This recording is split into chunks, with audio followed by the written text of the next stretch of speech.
Whenever hot rolled sections are either insufficient or inappropriate dimensionally to carry the loads, it's common practice to use built up plate girders, because with built up plate girders you can basically choose from any plate size which you want and um, use that depending on your strength requirements.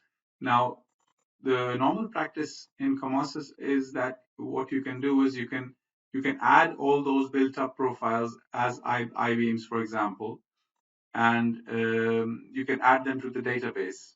So, for example, right now we have this entire family called the YP family, which is basically all plate girders. So very wide flange, 370 millimeters, and you can give them different names. But this is the basic way you go about. You create your own you create your own family of profiles, which is all plate girders, and you use them in your modeling. So, for example, over here, I have used this YP 450 by 20 profile from my database. And what I need to do in such cases is to inform Comosys by double-clicking on the member and going to the General Definitions tab.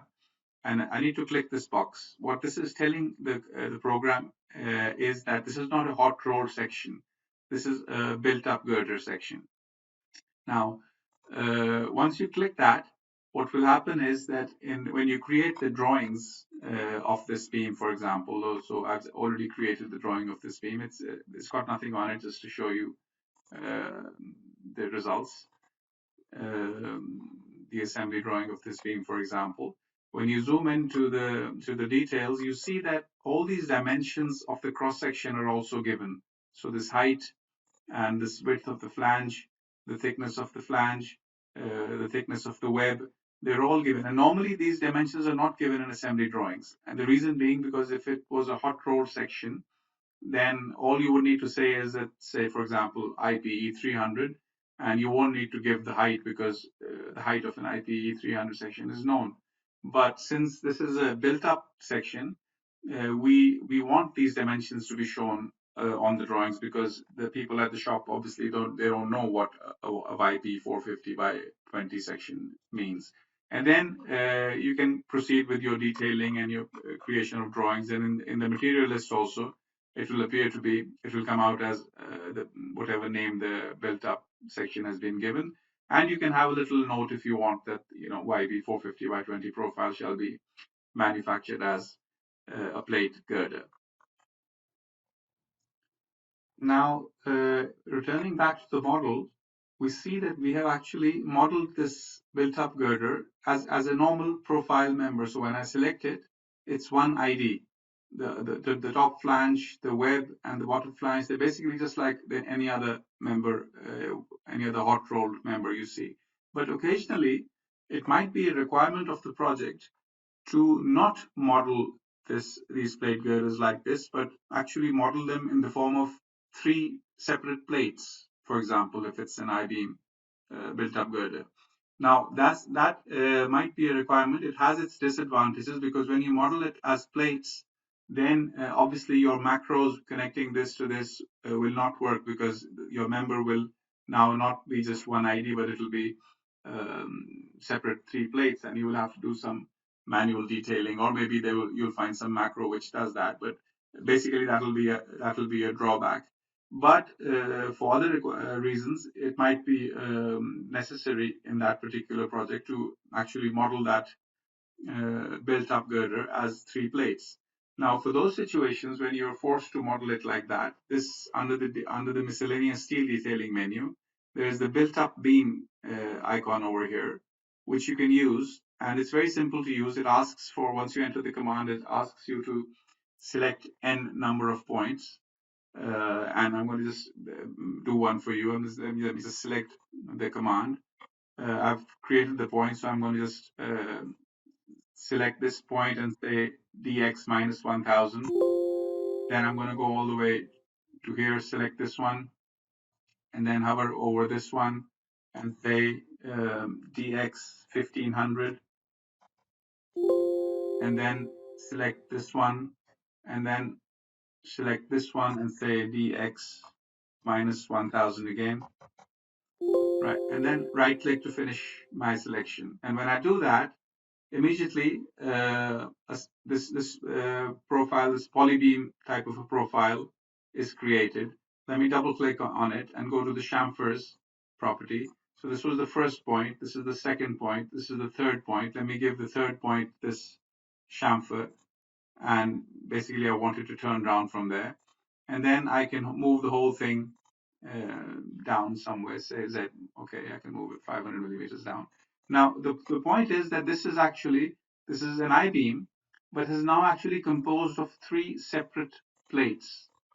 I can use this I-beam for my detailing purposes, but the point is that just like this one was a single ID, which you can just enter like a normal frame, but this one is actually modeled by using plates.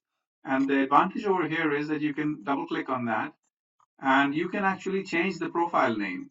So you can go to your profile library, and you can choose a different. So you can choose a different profile. So like if I want, I can choose this built-up section member over there, and that particular profile will then, these plates will be modeled in such a way that they reflect the size of that built-up member. Similarly, I can double click on this. I can double click on any one of those three plates and the same dialog box will open, and I can give it a rotation, for example, and the whole thing is rotated sideways, like shown on the screen over here. I can move it around, but basically this is a very nice and convenient tool to allow you to model your profiles using three plates. And it's not just the I-beams. So let me bring this back to the normal rotation. You can model channels, for example, and it's going to if it's going to model the channel using three plates: the top plate, the web, and the bottom plate.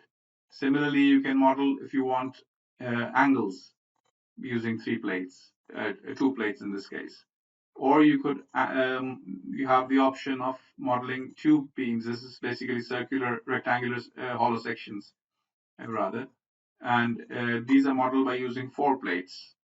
And once again, like I said, you can go and choose any particular profile from the database, the name, and what Comosys will do is it will use those the height and the flange width and the web thickness and the flange thickness parameters given in the database to actually create the profile from the database. You can modify the chamfer parameters, like I just showed you. These are all normal. You can have your macro presets for typical sizes which you use repeatedly. But the point is that you will be able to actually create this in the form of plates. And the advantage which you will get is that in the materials, in the material lists, so if I were to go back to my drawing, which we just saw previously, this material list, in the material list, that profile was came as a single profile. But if you actually model that thing by three plates, then those three plates will appear as separate plates in the material list. So that is the advantage which you might get in some shop floors. Some manufacturers might want you to detail that as three separate plates. But like I said, the more common practice in the industry is to just model it as a profile and just have this little note, and then just ensure that the dimensions of the profile are given in the drawings, so that the people at the shop can actually manufacture it. But like I said, this command which we just talked about is basically for cases when you actually want to model it as three separate plates, and those situations might arise, and in those cases you can just use this very conveniently.